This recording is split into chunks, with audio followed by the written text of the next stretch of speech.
আমার মাদ্রাসায় এক বাচ্চা মানুষ পড়ে, বয়স বেশি না, মাত্র 9 বছর বয়স। তে মারা যাওয়ার পরে আমরা 10 জন ছাত্র লইয়া তার দাদার জানাজার নামাজে গেছি, তার নানার জানাজার নামাজে।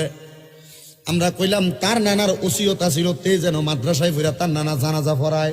তার বাপে হুজুর কিতা, হুজুর তার এত ছোট মানুষ কেমনে পড়াবো জানাজা? আমি কেমনে দেখেন হুজুর, আমি চাইছিলাম পোলাটারে ডাক্তার বানাইতাম, তার নানায় না তারা জোর করে তার নানার বাড়িতে না মাদ্রাসায় পড়াইছে। এই পোলা কেমনে পড়াবে এটা কি বলেন? আমি কইছি দিয়া দেখেন না বেটা এমনে ছোট, যাতে মাতাল তালে ঠিক, এটা দান্না মরিচ হইয়া রইছে। পোলা সাতপাড়ার হাফেজ সাহেব, পোলা যখন জানাজার নামাজে দাঁড়াইয়া গেছে, আল্লাহর কসম জানাজার নামাজটা শেষ করার সাথে সাথে তার আব্বাই আমার ফাঁড়ির ভিতরে আঞ্জা করে ধরছে। হুজুর এতদিন দেখছি জানাজার মাঠে হুজুররা ইমামতি করে, আজকে দিয়ে আমার ফুতে তার নানাজি ইমামতি করতেছে। তার মানে বোঝা যায় ছোট ছোট বাচ্চারা মাদ্রাসায় পড়াইলে ছোট ছোট বাচ্চারা আপনার জানাজার নামাজ পড়াইবো, এটা শিখাইয়া দেয়। আমার আল্লাহ তাআলা নবীর হাদিসের মাধ্যমে উলামায়ে কেরাম তারা সিনার ভিতরে দিয়া দেয়। নবী কয় আউয়ালু মা ইউহাসাবু বিহিল আবদু ইয়াউমাল কিয়ামাতিস সালাত, কিয়ামতের ময়দানে সর্বপ্রথম নামাজের হিসাব হইব।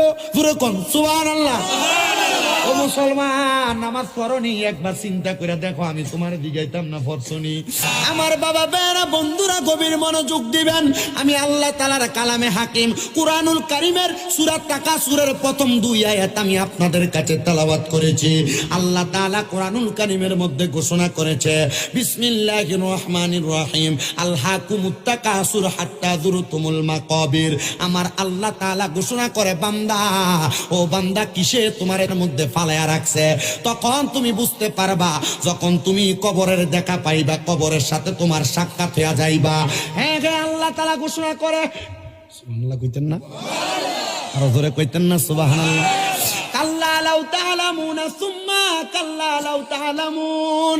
আল্লাহ কয় বান্দা বান্দা মনে রাখো, শুনে রাখো, অতি সত্তর তুমি যাই না যাইবা। হ্যাঁ হ্যাঁ, তুমি যাই না যাইবা। আল্লাহ কি জানার কথা বললেন? আমার আল্লাহ কয় যখন তোমার মরণের ঘন্টাটা বাইজা যাইব।